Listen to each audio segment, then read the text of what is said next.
Gelombang mekanik atau sering disebut dengan mechanical wave. Kali ini kita akan membahas mengenai pengertian gelombang mekanik. Setelah sebelumnya, kita telah membahas mengenai gelombang elektromagnetik. Gelombang mekanik dan gelombang elektromagnetik ini merupakan jenis gelombang yang dibedakan berdasarkan medium perambatan gelombang itu.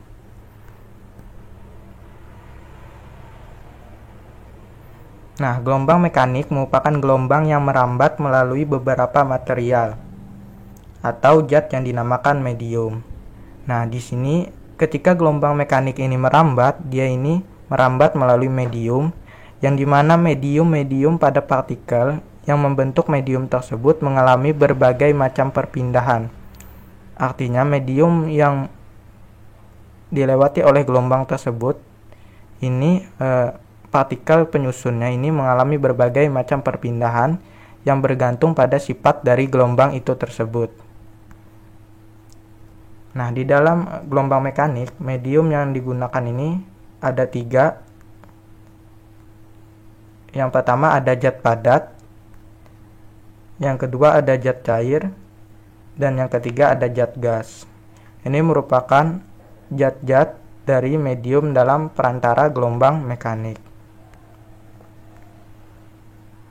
Nah, di sini merupakan penggambaran dari perpindahan energi pada gelombang mekanik. Di sini ada titik A dan ada titik B. Di mana dari titik A ke titik B ini dihubungkan oleh medium. Nah, di sini terlihat perbedaan dari gelombang mekanik dan gelombang elektromagnetik.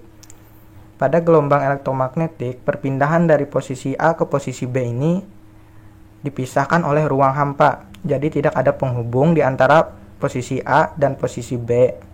Sedangkan pada gelombang mekanik ini, posisi A dan posisi B ini dihubungkan oleh yang namanya medium. Di mana medium ini dapat berupa yang sebelumnya sudah dijelaskan tadi, dapat berupa zat padat, dapat berupa zat cair, ataupun dapat berupa zat gas. Nah, di mana medium ini tugasnya ini untuk menghubungkan posisi A dan posisi B sehingga dapat menjadi jalan untuk perpindahan energi dari posisi A ke posisi B ataupun juga sebaliknya. Nah, kita asumsikan sebagai titik kuning ini sebagai sebuah energi, di mana energi ini harus berpindah dari posisi A ke posisi B. Nah, perpindahan energi ini harus melalui yang namanya medium agar energi ini dapat berpindah dari posisi A ke posisi B. Jadi syarat terjadinya gelombang pada gelombang mekanik ini harus ada yang namanya medium sebagai perantara perpindahan dari energi yang terjadi pada gelombang mekanik. Dapat kita lihat perpindahan energi ini melalui medium. Nah, di sini ada contoh dari gelombang mekanik. Yang pertama ini adalah gelombang pada air. Dapat kita lihat bahwa gelombang pada air ini berkaitan erat dengan yang namanya getaran. Nah, getaran pada titik pusat terjadinya gelombang ini kemudian akan membesar dan menghasilkan riak.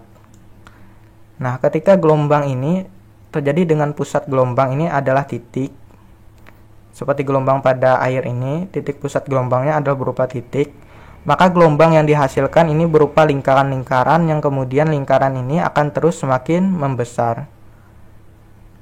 Nah, kemudian gelombang ini akan menghasilkan muka gelombang atau kedudukan muka titik yang memiliki fase yang sama.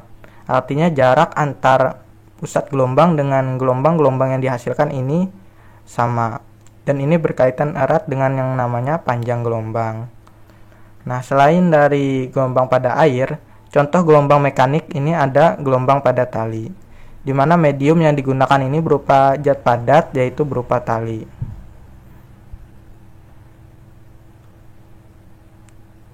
Di sini sudah terlihat jelas bahwa perbedaan antara gelombang mekanik dan elektromagnetik adalah dari mediumnya, di mana gelombang elektromagnetik ini tidak memerlukan medium perambat, sedangkan gelombang mekanik ini secara garis besar memerlukan medium perambat.